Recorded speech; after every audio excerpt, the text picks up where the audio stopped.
प्रिय मित्रों, अभी तक हमने गीता की मनोवैज्ञानिक व्याख्या के क्रम में अध्याय 1 और 2 की व्याख्या की।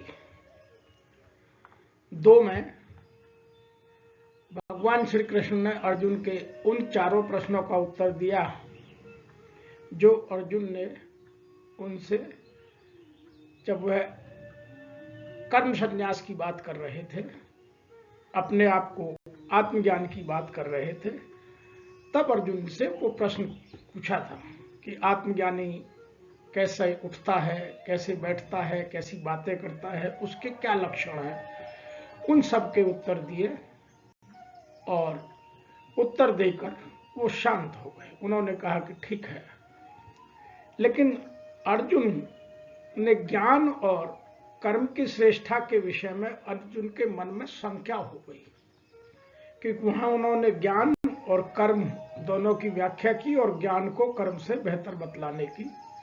अर्जुन को ऐसा लगा कि ज्ञान कर्म से श्रेष्ठ बतलाया गया है और उन्होंने अपने एकांतिक श्रेय साधन बतलाने के लिए, प्रार्थना करने के लिए अर्जुन ने प्रश्न कर डाले और उन प्रश्नों के उत्तर में ही अध्याय 3 की व्याख्या छिपी हुई है। अध्याय 3 में इन सब चीजों की चर्चा की जाएगी। वैसे मैं यहां कुछ चीजें और स्पष्ट कर दूं कि जब भगवान श्री कृष्ण ने या हमारे विवेक ने हमारे मन रूपी अर्जुन को यह बतलाया कि जीत में सर्वस्व और हार में देवत्व मिलेगा, क्योंकि यह कहा गया था यदि तुम जीत जाओगे तो इस संसार के सबसे महान धरोधर और राजाओं में गिनती होगी, जीवन का भोग करोगे, और हार जाओगे तो तुम अपना स्वधर्म निभाते हुए देवत्व को प्राप्त हो जाओगे। दूसरी बात, अर्जुन को यह भी, या बुद्धि ने मन को हमको समझाने के लिए यह भी कहा कि निष्काम कर्म से ही जीवन मुक्त हो सकता है। यदि कोई भी काम आप निष्काम भाव से करेंगे तो आप अवश्य जीवन में मुक्त हो जाएंगे। लेकिन कहने वाले ने अपने हिसाब से कहा और समझने वाले ने अपने हिसाब से समझा।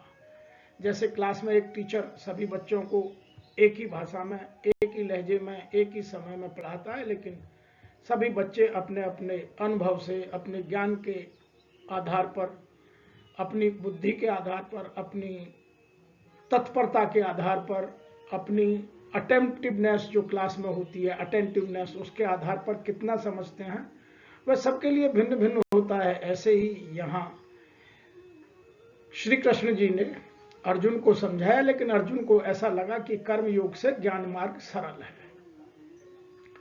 तो अर्जुन के मन में बहुत सारे प्रश्न पैदा हो गए और मैं भी ये कहता हूं कि अच्छा पथिक वही होता है जो रास्ते पर चलने से पहले रास्ते के बारे में पूर्ण जानकारी करने का प्रयास करे और पूर्ण जानकारी करने के बाद ही आगे चले।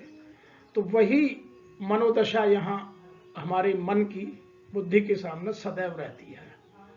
मन बहुत सारे प्रश्न करता है, लेकिन हमारे जीवन में सबसे बुरा काम तब होता है जब मन ही प्रश्न करता है और मन ही उत्तर दे देता है। बुद्धि के उत्तर को मन नहीं स्वीकारता, इसीलिए हम मन के दास कहे जाते हैं।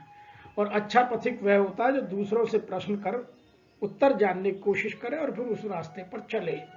तो यहाँ अनुराग रूपी अर्जुन ने वही किया और फिर जब उसे लगा कि ज्ञान मार्ग सरल है तो क्यों ना मैं प्रश्न कर लूं, तो उसने तत्काल ही भगवान श्री कृष्ण से प्रश्न कर डाले, अर्थात मन ने बुद्धि से प्रश्न कर डाले। आइए अब उन प्रश्नों से ही शुरू करते हैं तीसरा अध्याय, कि वो प्रश्न हम सबके हैं, हम जीवन में यही प्रश्न करते हैं और इसीलिए हम उन प्रश्नों के उत्तर अपने ही मन से देते हैं, बुद्धि की सुनते नहीं है, इसलिए जीवन में हम भटक जाते हैं। और यहाँ अर्जुन ठीक से समझने का प्रयास कर रहा है, तो हम भी उनका आनंद लें और अपने जीवन में बदलाव लाकर जीवन को उत्कृष्ट बनाकर जीवन में मुक्ति के मार्ग पर आगे चलें। तो यहाँ कहा गया है कि अर्जुन ने पूछा, जयायसी चेत कर्मणः ते मता बुद्धि जनार्दन, तत्किं कर्मणि घोरे माम नियोजयसि केशव। व्यामिश्रेण इव वाक्येन बुद्धिं मोहयसि इव मे, तत् एकं वद निश्चित्य येन श्रेयः आप्नुयाम। तो अर्जुन ने कहा, हे जनार्दन, यदि आप बुद्धि को कर्म से श्रेष्ठ मानते हैं, तब आप मुझे इस भीषण युद्ध में भाग लेने के लिए क्यों कहते हो? फिर तो जो मैं बुद्धि से काम लूं वो मुझे लेने दीजिए। आपके अनेकार्थी उपदेशों से मेरी बुद्धि भ्रमित या थोड़ी सी डगमगासी गई है। कृपया मुझे निश्चित रूप से कोई एक ऐसा मार्ग बतलाएं जो मेरे लिए सर्वाधिक लाभदायक हो, जो मेरे लिए सर्वाधिक लाभदायक हो। तो मेरे को इन चीजों में उलझाइए मत। तो अर्जुन ने जो प्रश्न किए हैं वह हम सब के प्रश्न हैं। हम सब भी अपने जीवन में यही प्रश्न बार बार करते हैं। आइए पहले उन प्रश्नों को, अर्जुन के प्रश्नों को अपने प्रश्नों की तरह देखने की कोशिश करते हैं कि यदि हम होते तो कैसे प्रश्न होते। वो प्रश्न ये होते कि मनुष्य के अंतःकरण में जब कमजोरी होती है, क्योंकि हमारा अंतःकरण बहुत स्थित प्रज्ञ नहीं होता, बहुत मजबूत नहीं होता, हम जरा सी बात पर डरते हैं, चाहे वो कभी लालच में फंस जाते हैं, कभी भय के कारण डर जाते हैं। तो गीता में अभय की बात की गई है, गीता में निष्काम कर्म की बात की गई है, गीता में बुद्धि के उत्कृष्ट स्तर की बात कही है, तीनों गुणों की बात कही गई है, तम रज और सत्य गुण की बात कही गई है। तो बहुत सारे ऐसे, जब अंतःकरण कमजोर होता है तो कौन कौन से प्रश्न उठते हैं, वह प्रश्न यहां मैंने तीन रूप से समझने की कोशिश की और उन तीनों के उत्तर आगे आगे हम आपके साथ चिंतन करेंगे, मंथन करेंगे और अपने जीवन को उत्कृष्ट बनाने की कोशिश करेंगे। यहां यदि ठीक से देखें तो पहला प्रश्न बनता है, यदि आप बुद्धि को कर्म से श्रेष्ठ मानते हैं तो फिर आप मुझे इस भीषण युद्ध में भाग लेने के लिए क्यों कहते हो? क्यों युद्ध में मुझे ढकेल रहे हो? क्यों इतना नरसंहार करा रहे हो? क्योंकि युद्ध में कोई फूल तो बरसते नहीं है। जब युद्ध होगा तो हजारों लोग मरेंगे। कहते हैं कि महाभारत के जिसकी चर्चा हम बार बार करते हैं कि 18 अक्षौणी सेना मारी गई थी, तो इतना खून खराबा क्यों? यह एक पहला प्रश्न सबके लिए बनता है। दूसरा प्रश्न होता है कि आपने अनेकार्थ के उपदेश दिए, आपकी जो भाषा है उसमें एक चीज के बहुत सारे अर्थ निकलते हैं, जिससे मेरी बुद्धि या तो भ्रमित हो गई है या मैं मोहित हो गया हूं कि मैं किसको करूं किसको नहीं करूं। तो मैं यदि निष्काम भाव से कैसे करूं जब आपकी बातों ने ही मुझे मोहित कर दिया। तीसरा प्रश्न ये होता है कि जब मैं मोहित हो गया, मेरी बुद्धि ने काम करना बंद कर दिया, तो कृपया आप मुझे निश्चित रूप से परम कल्याण का मार्ग बतलाएं कि मेरे लिए क्या उचित है। अब यहीं से हमारे जीवन का क्रम पूर्णतः स्टार्ट हो जाता है कि जब हम अपने मन से ये प्रश्न करते हैं और उनका उत्तर मन से दे देते हैं, तो कभी भी मन तो या तो जो इंद्रियां हैं वो कर्मेंद्रियां हो या ज्ञानेंद्रियां हो, उनसे वशीभूत होकर हमें रास्ते से भटका देता है। और यदि हम स्थित प्रज्ञ होकर बुद्धि का इस्तेमाल करते हैं तो निश्चित रूप से परम कल्याण का मार्ग हमें मिलता है।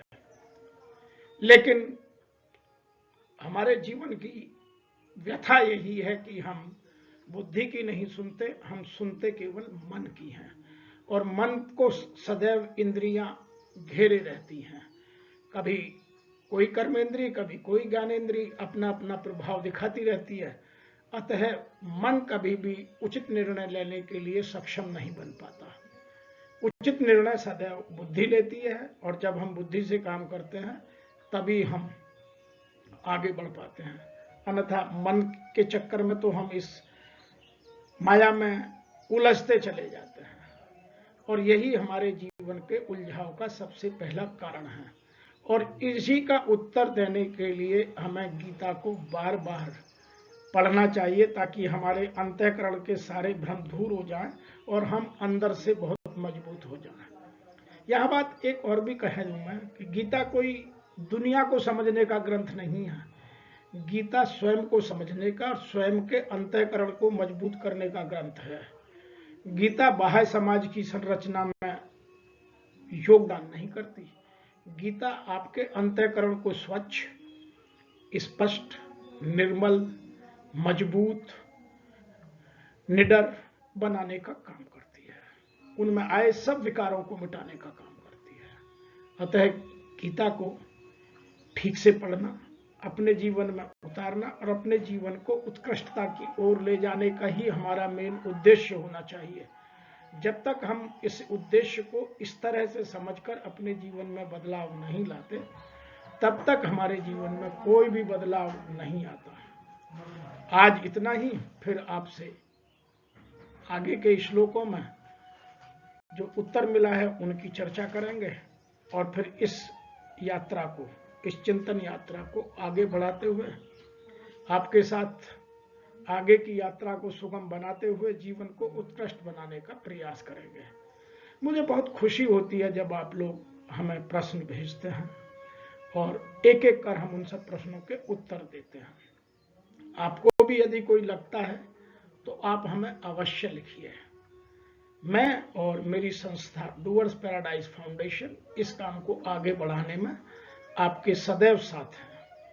एक और निवेदन, यदि आपको हमारे ये वीडियो अच्छे लगते हैं तो लाइक कीजिए, चैनल को सब्सक्राइब कीजिए और अपने मित्रों तक, अपने मिलने जुलने वालों तक, सब तक पहुंचाइए।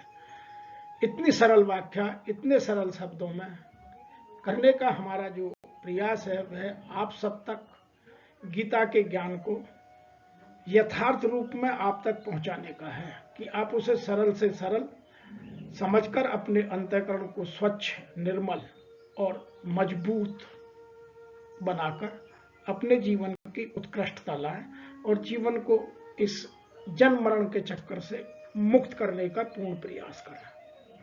आज इतना ही, फिर शीघ्र मिलते हैं। तब तक के लिए जय हिंद, जय भारत।